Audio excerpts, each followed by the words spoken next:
ابھی میں ایک نیوز دیکھ رہا تھا، امریکہ میں ایک لیبوریٹری بنائی جا رہی ہے. ارے تجھے موت آئے گی، اور یہ موت جب آئے گی تیری اوقات تجھ کو بتا دے گی. تجھے اپنے شریر پہ بڑا ناز ہے، اپنی دولت پہ بڑا غرور ہے. یہ بڑے بڑے بادشاہ، یہ بڑے بڑے منسٹر، یہ بڑے بڑے راجا، یہ بڑے بڑے ظالم، موت تو ان کو بھی آئے گی.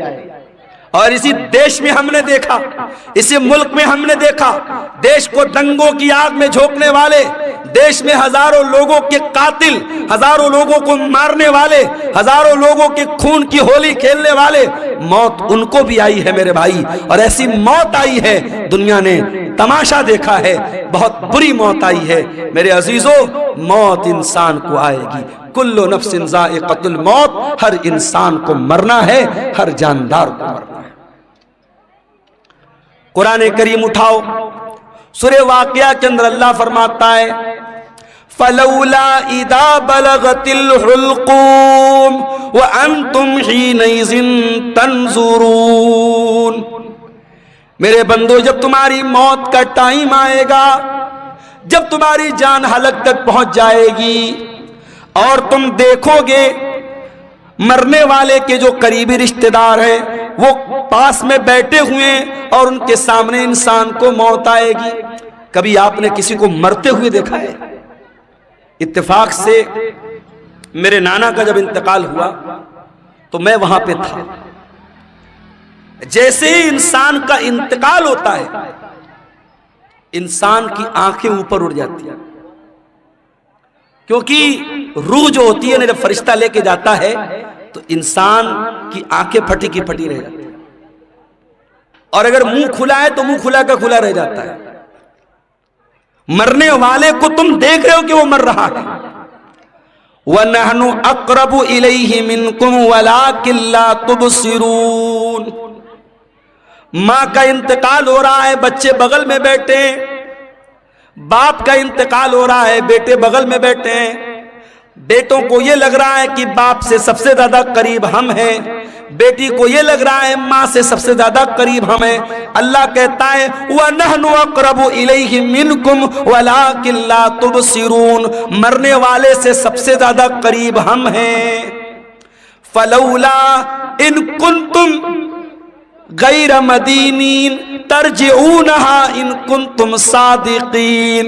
اے میرے بندو، اگر تم کو یہ لگتا ہے کہ کوئی اللہ نہیں ہے، کوئی رب نہیں ہے، کوئی موت دینے والا نہیں ہے، اور تم کسی کے انڈر میں نہیں ہو، تم کسی کے پاور میں نہیں ہو، تو ذرا مرنے والے کو دوبارہ زندہ کر کے دکھا دو، ذرا روح کو واپس ڈال کے دکھا دو. نہیں کر سکتے. مردہ زندہ نہیں ہو سکتا میرے بھائی. جو مر گیا وہ مر گیا، اب مرنے کے بعد دوبارہ اس کے اندر جان نہیں ڈال سکتے. یہ ہے موت. اور کبھی غور کرنا، موت ہماری بے بسی بتاتی ہے. جب ہمارا انتقال ہوتا ہے نا، دنیا میں آپ کے سامنے آیا ہوں کرتا پائجامہ صدری پہن کے آیا ہوں. مریں گے تو کیا پہنیں گے؟ کفن پہنیں گے. دنیا میں نہانے جائیں گے، کوئی لکس سے نہا رہا ہے، کوئی لائف بوائے سے نہا رہا ہے، کوئی سنتھول سے نہا رہا ہے، کوئی الگ الگ برانڈ کے صابن استعمال کر رہے ہیں. جاڑے کا موسم ہے، ہم گرم پانی کر کے نہا رہے ہیں. گھروں میں جو پیسے والے لوگ ہیں گیزر لگواتے ہیں. گرمی کا موسم ہے، ٹھنڈے پانی سے نہاتے ہیں. مر گیا بیچارہ، کچھ نہیں بولتا. گرم سے نہلاؤ، ٹھنڈے سے نہلاؤ، صابن کے ساتھ نہلاؤ، بنا صابن کے نہلاؤ، کچھ نہیں بول سکتا. دنیا میں نہاتا تھا، اپنا الگ ایٹیٹیوڈ تھا، آدھا گھنٹے تک نہاتا رہتا تھا. چہرے کے لیے الگ فیس واش تھا، باڈی کے لیے الگ باڈی واش تھا، بالوں کے لیے الگ شیمپو تھا. لیکن آج مرنے کے بعد آج اتنا بے بس ہے انسان، دوسرے اس کو نہلا رہے ہیں، اس کے رشتہ دار اس کو نہلا رہے ہیں. وہ بیچارہ یہ کہنے کی طاقت بھی نہیں رکھتا کہ میں تو لک سے نہایا کرتا تھا، تم مجھے بیر کی پتیوں سے کیوں نہلا رہے ہو؟ میں تو فلاں صابن سے نہایا کرتا تھا، میرا فیوریٹ صابن کہاں ہے، میرا شیمپو کہاں ہے، میرا باڈی واش کہاں ہے، میرا فیس واش کہاں ہے؟ وہ بیچارہ یہ کہنے کی طاقت بھی نہیں رکھتا کہ میں تو دنیا میں پانی ہمیشہ گرم کر کے نہایا کرتا تھا، تم مجھے ٹھنڈے پانی سے کیوں نہلا رہے ہو؟ دنیا میں نہاتا تھا، باتھ روم میں پیک ہو کر کے نہاتا تھا، آج اس کے نہلانے والے، اس کے گھر والے اس کو نہلا رہے ہیں، اس کے بدن کا کپڑا بھی نہیں اتر رہا ہے، کینچی سے اس کا کرتا کاٹا جا رہا ہے، کینچی سے اس کی بنیان کو کاٹا جا رہا ہے، اس کا تہبند اتارا جا رہا ہے، اس کا انڈر ویئر اتارا جا رہا ہے، آج اس کی شرمگاہ کو دوسرے لوگ کھول کر کے نہلا رہے ہیں۔ اللہ اکبر، کتنی بے بسی ہے میرے بھائی۔ نہلا دیا گیا، اب کفن کا نمبر آیا۔ اسلام کی تعلیم دیکھو، امیر آدمی کو بھی وہی کفن دینا ہے، غریب کو بھی وہی کفن دینا ہے، وہی سوتی کپڑا ہے، وہی سفید چادر ہے۔ دنیا میں بہت رنگین رنگین پہن کر کے چلا کرتا تھا، برانڈڈ کپڑے پہنا کرتا تھا، مہنگے کپڑے پہنا کرتا تھا، آج مرنے کے بعد اسی سوتی چادر میں، اسی سوتی چادر میں تجھ کو کفنایا جا رہا ہے، اسی سوتی کفن میں تجھ کو کفنایا جا رہا ہے۔ کفنا دیا گیا، اب اس کے بعد قبرستان لے کے جانا ہے۔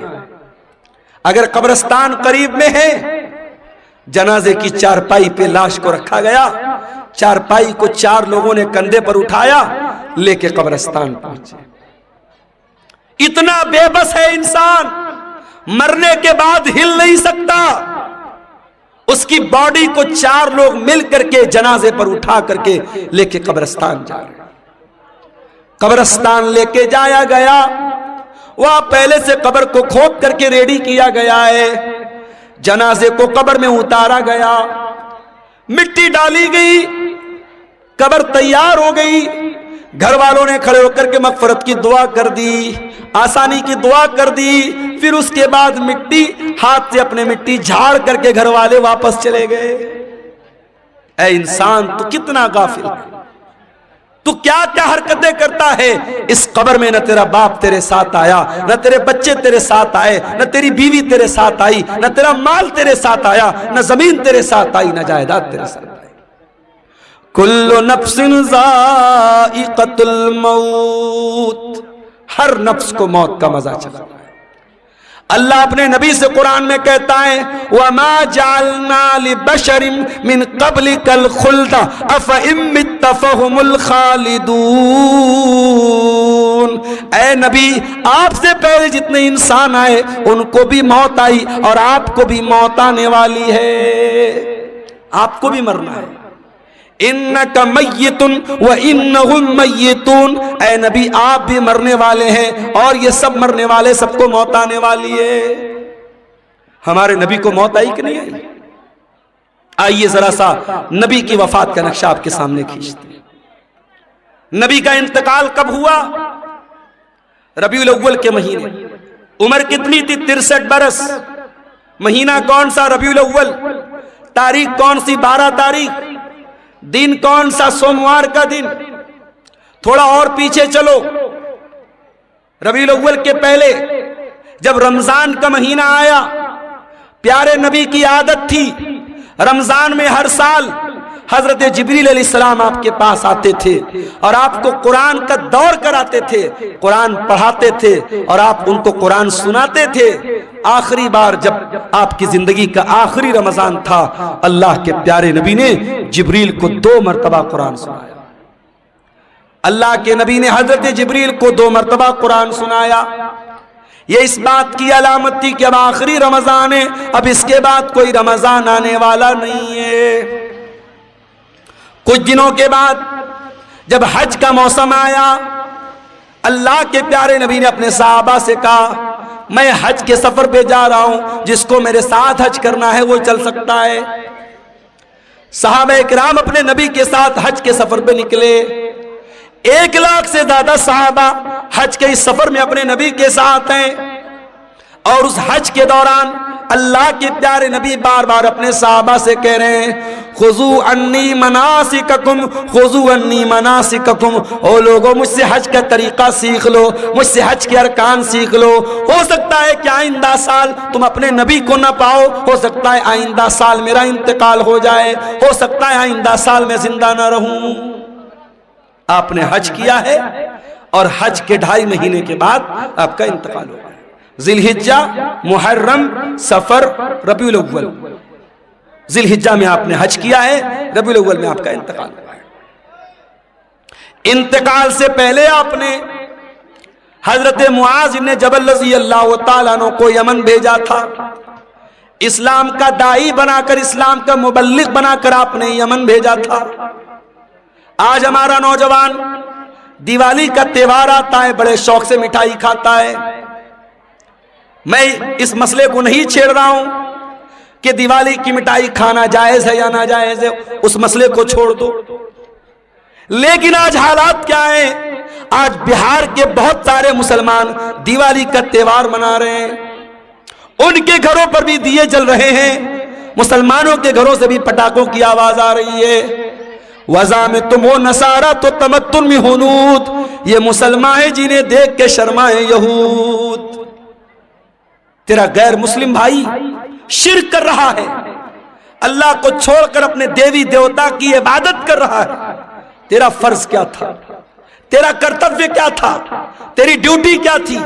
کہ تو توحید سمجھاتا، تو شرک سے منع کرتا، تو بتاتا یہ مہا پاپ ہے، یہ گناہ ہے، اللہ ہی ہمارا پالنہار ہے، اللہ ہی ہمارا معبود ہے۔ اپنے غیر مسلم بھائی کو تو اسلام کی دعوت دیتا، اسلام کی تبلیغ کرتا، مگر تو شوق سے بیٹھ کے مٹھائی کھا رہا ہے، تو اس کے تہوار میں، اس کے شرکیہ کام میں سیلیبریٹ کر رہا ہے۔ شرک کو کبھی سیلیبریٹ نہیں کیا جائے گا میرے بھائی، شرک کو ہمیشہ نگلیکٹ کیا جائے گا، شرک کو ہمیشہ ریجیکٹ کیا جائے گا، شرک کی ہمیشہ تردید کی جائے گی، شرک کو کبھی سیلیبریٹ نہیں کیا جائے گا، یہ مسئلہ یاد رکھنا۔ اللہ کے نبی نے معاذ بن جبل کو یمن اسلام کا داعی بنا کے بھیجا۔ حضرت معاذ بن جبل اونٹنی کے اوپر سوار ہیں، اور اونٹنی کی نکیل اللہ کے رسول کے ہاتھوں میں ہے۔ اللہ کے نبی حضرت معاذ بن جبل کو نصیحت کر رہے ہیں، سمجھا رہے ہیں، بجھا رہے ہیں، ان کو باتیں بتا رہے ہیں۔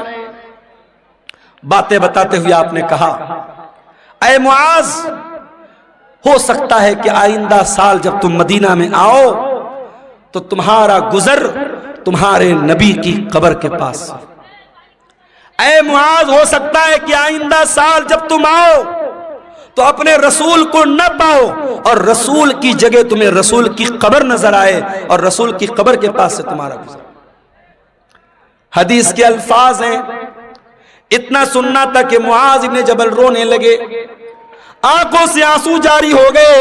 اے اللہ کے نبی، کیا وہ دن بھی دیکھنا پڑے گا؟ آپ کی جدائی کو سہنا پڑے گا، آپ بھی ہم کو داغ مفارقت دے کے چلے جائیں گے، آپ بھی ہمیں چھوڑ کے چلے جائیں گے۔ یہ منظر یاد کر کے حضرت معاذ ابن جبل رونے لگے۔ جب وہ رونے لگے تو اللہ کے پیارے نبی نے مدینہ کی طرف اشارہ کیا، مدینہ کی طرف اشارہ کیا، اور آپ نے فرمایا، اے معاذ ابن جبل، ان اول الناس بی المتقون من کانوا وحیث کانوا۔ اے معاذ، کان کھول کر کے سن لو، اگر مجھ سے محبت کرتے ہو اور قیامت کے دن میرے ساتھ رہنا چاہتے ہو، متقی بن جانا، پرہیزگار بن جانا، اللہ سے ڈرنے والے بن جانا۔ جو متقی ہوں گے، جو پرہیزگار ہوں گے، وہ ہمیشہ میرے ساتھ رہیں گے۔ یہ بشارت آپ نے سنائی۔ میرے بھائیوں، نبی کو احساس تو ہو گیا تھا کہ آپ کا انتقال ہونے والا ہے۔ اس کے بعد جب آپ مکہ فتح ہو گیا تھا، مکہ فتح ہونے کے بعد جب قرآن کی آیت اتری، اذا جاء نصر اللہ والفتح ورأیت الناس يدخلون فی دین اللہ افواجا فسبح بحمد ربک واستغفرہ انہ کان توابا۔ جب قرآن کی یہ چھوٹی سورت نازل ہوئی تو نبی سمجھ گئے کہ اب جب اللہ کا دین مکمل ہو رہا ہے، اللہ کا مشن پورا ہو رہا ہے، اس کا مطلب کہ اب میری موت کا ٹائم قریب آ رہا ہے۔ انہی دنوں میں اللہ کے نبی بیمار پڑ گئے، ایک انصاری صحابی کے جنازے میں آپ گئے۔ یہ سفر کی آخری تاریخوں میں سے کوئی تاریخ تھی، غالباً سفر کی 27 تاریخ تھی۔ آپ جنازے میں سے واپس آنے لگے، آپ کے سر میں بہت تیز درد ہونے لگا، آپ گھر آئے، آپ نے حضرت عائشہ سے کہا عائشہ میرے سر میں بہت تیز درد ہو رہا ہے۔ حضرت عائشہ نے آپ کے سر پر پٹی رکھ دی، آپ کو بہت تیز بخار آیا، اور بخار اتنا تیز تھا کہ پٹی کے اوپر سے بھی بخار کی گرمی محسوس ہو رہی تھی۔ یہ بدھ کا دن تھا، یہ بدھ کا دن تھا، اور سفر کی آخری تاریخوں میں سے کوئی تاریخ تھی، یہی سے اللہ کے نبی کی بیماری کا آغاز ہوا۔ اللہ کے پیارے نبی کو خیبر کے موقع پر ایک یہودی عورت نے گوشت میں زہر ملا کر کے کھلایا تھا، اس گوشت کا اثر 4 سال کے بعد ظاہر ہو رہا تھا۔ آپ حضرت عائشہ سے کہتے تھے اے عائشہ وہ گوشت جو میں نے خیبر میں کھایا تھا اس کے اندر جو زہر ملا تھا، اس زہر کا اثر میں اپنی اتڑیوں کے اندر پاتا ہوں، اپنے معدے کے اندر پاتا ہوں۔ اس زہر کا اثر آپ نے اپنی باڈی پر محسوس کیا۔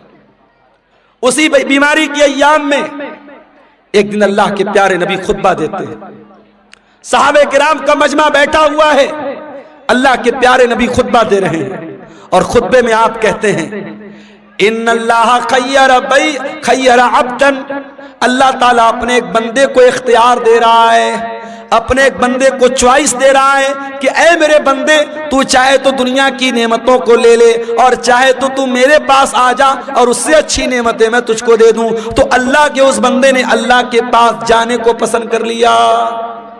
ابھی اتنا بیان کیا تھا آپ نے کہ ابو بکر صدیق زارو قطار رونے لگے، اور روتے ہوئے کہنے لگے فدیناک بآبائنا و امہاتنا، ہمارے ماں باپ آپ کے اوپر فدا ہو جائیں، ہمارے ماں باپ آپ پر قربان ہو جائیں۔ ابو سعید خدری کہتے ہیں ہمیں بڑی حیرت ہوئی کہ اللہ کے پیارے نبی تو ایک کامن بات بتا رہے، ایک عام بات بتا رہے ہیں، اس میں رونے کی کیا بات ہے؟ یہ ابو بکر کیوں رو رہے ہیں اور روتے روتے یہ کیوں کہہ رہے ہیں کہ ہمارے ماں باپ آپ کے اوپر قربان ہو جائیں؟ مگر ہم کو بعد میں پتا چلا کہ اللہ کے پیارے نبی اپنی بات کر رہے تھے کہ اللہ تعالیٰ مجھ کو اپنے پاس بلانا چاہتا ہے۔ اسی خطبے میں آپ نے کہا اے لوگوں کان کھول کر کے سن لو، میرے اوپر سب سے زیادہ اگر کسی کا احسان ہے، اس کے مال کا، اس کے ٹائم کا سب سے زیادہ اگر کسی نے احسان کیا ہے ابو بکر صدیق نے کیا ہے۔ او لوگوں اگر میں دنیا میں کسی کو خلیل بناتا ابو بکر کو خلیل بناتا، مگر میں اللہ کا خلیل ہوں، اللہ نے مجھے اپنا خلیل بنایا ہے۔ اے لوگوں مسجد میں جتنے لوگوں کے دروازے کھڑکیاں ہیں سب بند کر دیے جائیں سوائے ابو بکر کے گھر کے دروازے کے۔ ابو بکر کا جو دروازہ مسجد میں کھلتا ہے اس کو بند نہ کیا جائے، وہ دروازہ اوپن رہے گا، وہ دروازہ کھلا رہے گا۔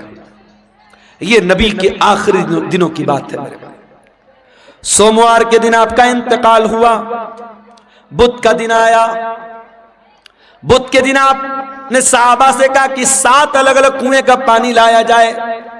7 الگ الگ کنویں کا پانی لایا گیا، اللہ کے پیارے نبی نے غسل فرمایا۔ غسل کرنے کے بعد آپ نے اپنے سر کے اوپر پٹی باندھی اور آپ مسجد میں آئے اور منبر پر چڑھے اور آپ نے خطبہ دیا، اور اسی خطبے میں آپ نے فرمایا کہ او لوگو میرے انصاری صحابہ، میرے انصار صحابہ کے ساتھ تم کبھی غلط سلوک مت کرنا، انہم کرشی و عیبتی، یہ میرے بڑے خاص لوگ ہیں، انہوں نے بڑی قربانیاں دی ہیں، اگر کبھی تم امیر بن جانا، مسلمانوں کے ذمہ دار بن جانا تو انصار صحابہ کرام کے ساتھ اچھا سلوک کرنا، وہ اگر بھلائی کریں ان کی بھلائی کو قبول کر لینا، اگر ان سے غلطی ہو جائے تو درگزر کر دینا، معاف کر دینا۔ جمعرات کا دن آیا، نبی نے ظہر پڑھائی، نبی نے عصر پڑھائی، نبی نے مغرب پڑھائی، اور مغرب کی نماز میں آپ نے سورۃ المرسلات کی تلاوت کی۔ عشاء کا ٹائم آیا، حضرت بلال آئے، اے اللہ کے نبی نماز کا ٹائم ہو چکا ہے، لوگ آپ کا انتظار کر رہے ہیں۔ آپ نے کہا پانی لاؤ، پانی لایا گیا، آپ نے غسل کیا، غسل کرنے کے بعد آپ کھڑے ہوئے، تھوڑی دور آگے بڑے، چکر کھا کے گر پڑے، ہوش آیا، پوچھا صلی الناس، کیا نماز ہو گئی؟ لا هم ينتظرونك یا رسول اللہ، اے اللہ کے نبی لوگ آپ کا انتظار کر رہے ہیں، ابھی نماز نہیں پڑھی لوگوں نے۔ پھر آپ نے غسل کیا، پھر آپ اٹھ کر کے جانے لگے، پھر غشی طاری ہو گئی، پھر گر پڑے۔ 3 بار ایسا ہوا، 3 بار چکر کھا کے اللہ کے پیارے نبی گر پڑے زمین کے اوپر۔ جب 3 بار ایسا ہو گیا اور آپ سمجھ گئے کہ اب میری طبیعت مسجد میں جانے لائق نہیں ہے، تو آپ نے کہا کہ جاؤ ابو بکر سے کہو وہ لوگوں کو نماز پڑھائیں۔ لوگ حضرت ابو بکر کے پاس آئے، چلیے آپ نماز پڑھائیے، اللہ کے نبی کا آرڈر ہے۔ ابو بکر بڑے نرم دل آدمی تھے، بڑے رحم دل آدمی تھے۔ انہوں نے حضرت عمر سے کہا کہ اے عمر آپ جا کر کے نماز پڑھا دیجئے۔ حضرت عمر نے کہا نہیں، اللہ کے نبی نے آپ کو پرمیشن دی، آپ چل کر کے نماز پڑھائیے۔ 17 ٹائم کی نمازیں نبی کی زندگی میں، نبی کی آخری ایام میں ابو بکر صدیق نے پڑھائی۔ جمعرات کے دن کی عشاء کی نماز، جمعہ کی 5 ٹائم کی نماز، سنیچر کو 5 ٹائم کی نماز، اتوار کو 5 ٹائم کی نماز، اور سوموار کی فجر کی نماز، یہ ٹوٹل 17 نمازیں حضرت ابو بکر صدیق نے اللہ کے پیارے نبی کی زندگی میں آخری دنوں میں پڑھائی تھی۔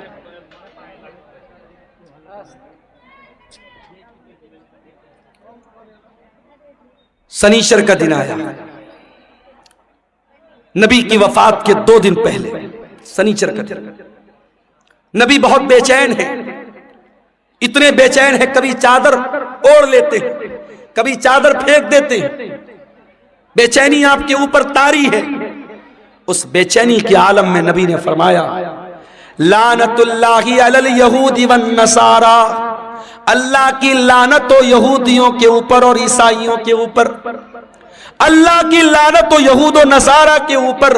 اتخذوا قبور انبیائہم مساجد، انہوں نے اپنے نبیوں کی قبروں کو مسجد بنا لیا، اپنے نبیوں کی قبروں پر جا کر کے سجدہ کرنے لگے۔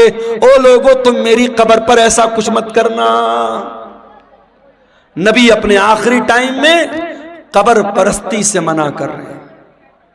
جس نبی نے اپنی وفات سے 2 دن پہلے اپنی امت کو شرک سے روکا ہے اور قبر پرستی سے روکا ہے، آج سیمانچل کو چھوڑ دیجئے، سیمانچل الحمدللہ اس برائی سے بہت حد تک پاک ہے۔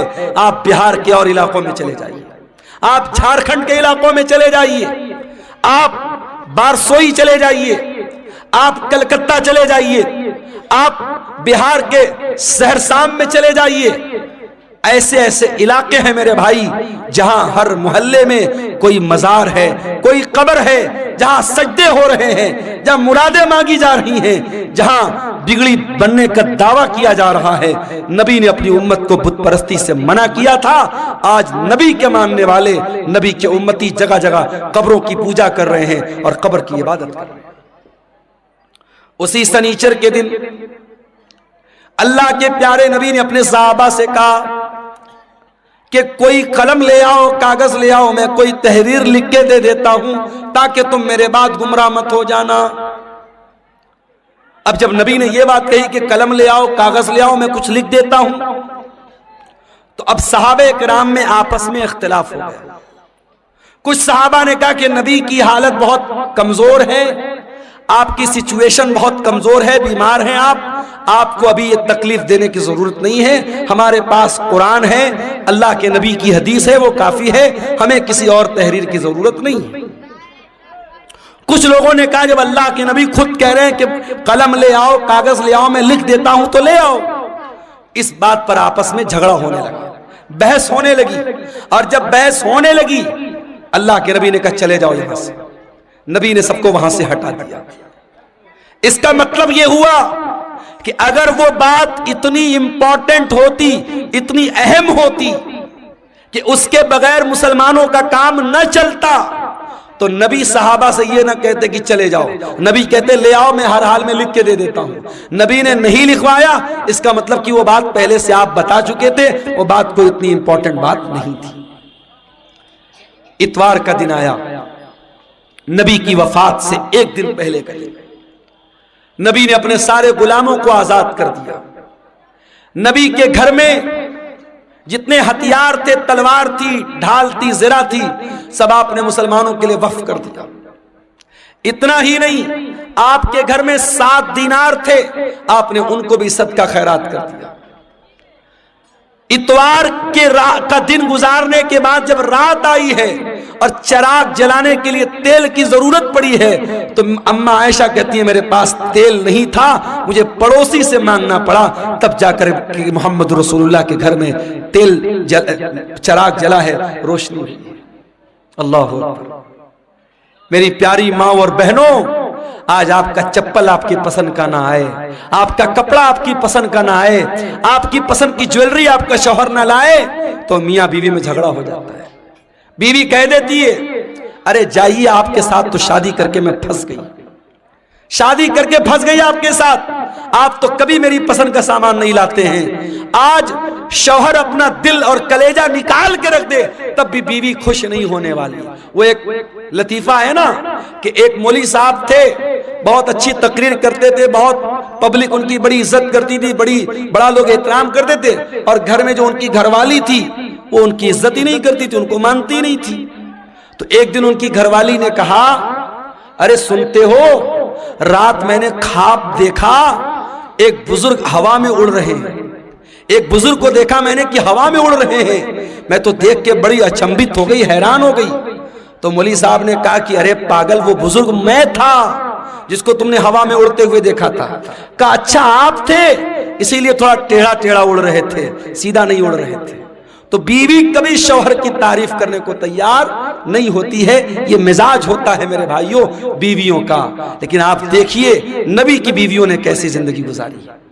نبی نے اپنی بیویوں کو کوئی لگژری لائف نہیں دی، کوئی شاندار گھر نہیں ہے، کوئی شاندار کپڑا نہیں ہے، کوئی شاندار فرنیچر نہیں ہے۔ نبی کی حیات کا آخری دن ہے اور نبی کے گھر میں جو چراغ جل رہا ہے، چراغ کی بتی کا تیل بھی ادھار مانگ کے لایا گیا ہے۔ سوموار کا دن آتا ہے، نبی اکرم کی زندگی کا آخری دن ہے، اللہ کے پیارے نبی فجر کی نماز کا ٹائم ہوتا ہے، بستر سے اٹھتے ہیں، اپنے کمرے کے دروازے پر آتے ہیں، پردہ ہٹاتے ہیں، سامنے صحابہ کرام نماز پڑھ رہے ہیں، ابو بکر صدیق نماز پڑھا رہے ہیں اور صحابہ کرام نماز پڑھ رہے ہیں۔ یہ منظر دیکھ کر کے اللہ کے نبی بہت خوش ہوتے ہیں اور آپ کے چہرے پر مسکراہٹ آ جاتی ہے۔ آپ جب مسکرانے لگتے ہیں تو صحابہ کرام نماز کی حالت میں اپنے نبی کی مسکراہٹ کو محسوس کر لیتے ہیں۔ صحابہ کرام سمجھ جاتے ہیں کہ اللہ کے نبی اپنے کمرے کے دروازے پر آئے ہیں۔ صحابہ کرام تالی بجانے لگتے ہیں، لقمہ دینے لگتے ہیں حضرت ابو بکر صدیق کو کہ جلدی سے پیچھے چلے آؤ، اللہ کے نبی آ چکے ہیں۔ لیکن جب اللہ کے نبی نے محسوس کیا کہ صحابہ کرام چاہتے کہ میں امامت کراؤں تو آپ نے اشارہ کیا کہ نماز پوری کرو، اور اس کے بعد آپ نے پردہ گرا دیا۔ یہ آخری نظر تھی، صحابہ کہتے ہیں آخری دیدار تھا جو ہم نے اپنے نبی کا کیا تھا۔ فجر کا ٹائم ختم ہوا، چاشت کا ٹائم شروع ہوا، سورج آسمان کی طرف بلند ہونے لگا۔ جیسے جیسے سورج بلند ہو رہا ہے چاشت کا ٹائم ہو رہا ہے، محمد رسول اللہ کی تکلیف بڑھ رہی ہے میرے بھائی۔ آپ نے اپنی بیٹی حضرت فاطمہ کو بلوایا، حضرت فاطمہ نے آ کر کے اپنے باپ کو تکلیف میں دیکھا، فرمایا واہ کربا ابتا، ہائے میرے ابا جان کی تکلیف۔ آپ نے فرمایا لیسا علی ابی کی کربن بعد اليوم، اے میری بیٹی فاطمہ آج کے بعد تیرے باپ کے اوپر کوئی تکلیف آنے والی نہیں ہے، آج تیرے باپ کی زندگی کا آخری دن ہے۔ احساس ہو گیا تھا کہ آج آخری دن ہے۔ پھر آپ نے حضرت فاطمہ کے کان میں کہا اے فاطمہ میں بہت جلد دنیا سے جانے والا ہوں، میں چھوڑ کر کے تم کو دنیا سے جانے والا ہوں، تیرا باپ تجھ سے جدا ہونے والا ہے۔ یہ سن کر کے حضرت فاطمہ کی آنکھوں سے آنسو آ گئے۔ پھر آپ نے ان کے کان میں فرمایا اے فاطمہ میرے اہل بیت میں، میرے گھر والوں میں سب سے پہلے تم مجھ سے ملو گی، تمہارا انتقال سب سے پہلے ہوگا، اور اے فاطمہ تم تمام جنتی عورتوں کی سردار بنو گی۔ جب حضرت فاطمہ نے یہ سنا ان کے چہرے پر مسکراہٹ آ گئی۔ آپ نے حسن و حسین کو بلایا، ان کی پیشانی کو چوما اور لوگوں سے کہا کہ میرے یہ نواسے ہیں، ان کا خیال کرنا، ان کے حقوق کا خیال کرنا، ان کے ساتھ کوئی ظلم نہ ہونے پائے۔ پھر آپ نے اپنی بیویوں کو بلوایا، تمام بیویاں اکٹھا ہو گئیں، آپ نے ان کو واضح و نصیحت کی، ان کو سمجھایا، ان کو اچھی اچھی باتیں بتائیں۔ اس کے بعد آپ نے یہ بھی فرمایا، دو چیزوں کی آپ نے وصیت کی۔ اس بے چینی کی عالم میں جب آپ کی زبان سے الفاظ بھی صحیح طریقے سے نہیں نکل لیتے، آپ نے فرمایا الصلاۃ الصلاۃ وما ملکت ایمانکم، او لوگو نماز کی پابندی کرتے رہنا، نماز کا خیال کرتے رہنا، اور اپنے غلاموں کا، اپنے نوکروں کا، اپنے ماتحتوں کا خیال کرنا۔ نماز کی پابندی کرنا اور اپنے انڈر میں کام کرنے والے اپنے نوکروں، اپنے خادموں کا خاص خیال رکھنا۔ حضرت عبد الرحمن ابن ابو بکر مسواک لے کر کے آئے، نبی کی نظر مسواک پر پڑ گئی، آپ نے حضرت عائشہ کو اشارہ کیا کہ میں بھی مسواک کرنا چاہتا ہوں۔ حضرت عائشہ نے اپنے بھائی سے مسواک لی اور مسواک کو اپنے دانتوں سے نرم کیا اور وہ مسواک اللہ کے نبی کو دے دی۔ اللہ کے پیارے نبی نے اپنی وفات سے کچھ دیر پہلے مسواک کیا۔ علماء کہتے ہیں اگر کسی کو اندازہ ہو جائے کہ میرا انتقال ہونے والا ہے، میری موت ہونے والی ہے، آخری ٹائم میں مسواک کرنا بھی اللہ کے نبی کی سنت ہے۔ اس کے بعد آپ نے وہیں پر ایک پیالے میں پانی رکھا ہوا تھا، آپ کو اپنے اوپر موت کی سختیاں محسوس ہوئیں۔ کیا بات ہے، کیوں اٹھ رہے ہیں آپ؟ بارش ہو رہی ہے؟ خصوصی چندہ کے لیے میرے بھائیوں، علاقہ اتنا پچھڑا ہوا ہے، مجھے یاد ہے جب قاری صاحب نے مجھ کو بلایا تھا اور میں جہاں ٹھہرا ہوا تھا، رات بھر مچھروں نے میرا جینا حرام کر دیا تھا، کیڑوں نے، مچھروں نے۔ مجھے گھسیا گھاٹ کا علاقہ کبھی بھولتا نہیں ہے، اور تبھی میں نے کہا تھا کہ اتنا پچھڑا علاقہ بہت کم دیکھنے کو ملتا۔ اب تو ماشاءاللہ راستے واسطے بھی بن گئے، کچھ ترقی ہوئی ہے۔ اس علاقے میں یہ قاری عبد الباسط صاحب نے یہ ادارہ کھولا ہے، اور آپ جانتے ہیں یہ جلسہ ادارے کے چندے کے لیے جلسہ ہو رہا ہے، یہ بار بار بتانے کی ضرورت نہیں ہے۔ میں بنگالی علماء کی طرح چندہ کرنے والا مقرر نہیں ہوں، لیکن میں آپ سے گزارش کرتا ہوں یہ جلسے والوں کی محنت پر پانی مت پھیریے۔ بارش ہو رہی ہے، ہلکی پھلکی بارش ہو رہی ہے، اگر ہو بھی رہی تھوڑا بہت بھیگ بھی گئے تو مسئلہ نہیں ہے، لیکن آپ اس ادارے کے اوپر پیسوں کی بارش ضرور کر کے جائیے گا، اور جو بھی چندہ 100 200 1000 لاکھ 2 لاکھ جو بھی آپ دے کے جا سکتے ہیں، ادارے کا تعاون کر کے جائیے گا۔ خصوصی طور پر یہ میری آپ سے گزارش ہے، ادارہ آپ کے تعاون کا محتاج ہے، علاقہ آپ دیکھ رہے ہیں، ادارے کی ضرورت آپ دیکھ رہے ہیں۔ میں رسول کی وفات کا واقعہ بیان کر رہا ہوں، تھوڑی دیر اور آپ کے صبر کا امتحان لیتا ہوں، پھر میں آپ سے اجازت دے لوں گا۔ اللہ کے نبی کا آخری ٹائم ہے میرے بھائی، اور موت کی شدت آپ محسوس کر رہے ہیں۔ آپ نے موت کی اس شدت میں اپنے چہرے پر پانی ڈالا اور آپ نے کہا اللہم انی علی سکرات الموت، اے اللہ میری مدد کر، موت کی سختیوں پر میری مدد کر۔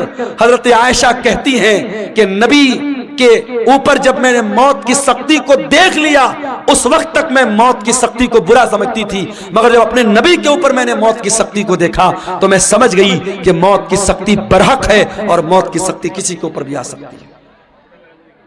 پھر آپ نے آسمان کی طرف ہاتھ اٹھایا، آپ نے فرمایا مع الرفیق الاعلی، اے اللہ مجھے سب سے بہترین لوگوں کی صحبت عطا فرما، مع الذین انعمت علیہم من النبیین والصدیقین والشہداء والصالحین، اے اللہ اپنے نبیوں کے ساتھ مجھے اٹھانا، اپنے صدیقین کے ساتھ مجھے اٹھانا، اپنے نیک بندوں کے ساتھ اٹھانا۔ اتنا کہنے کے کیا کیڑے مکوڑے بھی جو ہے نا اپنے نبیوں کے ساتھ ہے، اللہ تعالیٰ مجھ کو اٹھانا، اور یہی پڑھتے ہوئے اللہ کے نبی نے اپنے ہاتھ اٹھائے اور آپ کے ہاتھ زمین پر گر گئے اور آپ کی روح آپ کے بدن سے نکل گئی، اور اللہ کے آخری نبی بھی اللہ کو پیارے ہو گئے۔ انا للہ و انا الیہ راجعون۔ یہ منظر تھا اللہ کے نبی کی وفات کا، اور جب آپ کی وفات ہو گئی صحابہ کرام پر جو بیتی تھی میرے بھائیوں وہ بیان کے باہر تھی۔ حضرت فاطمہ نے کہا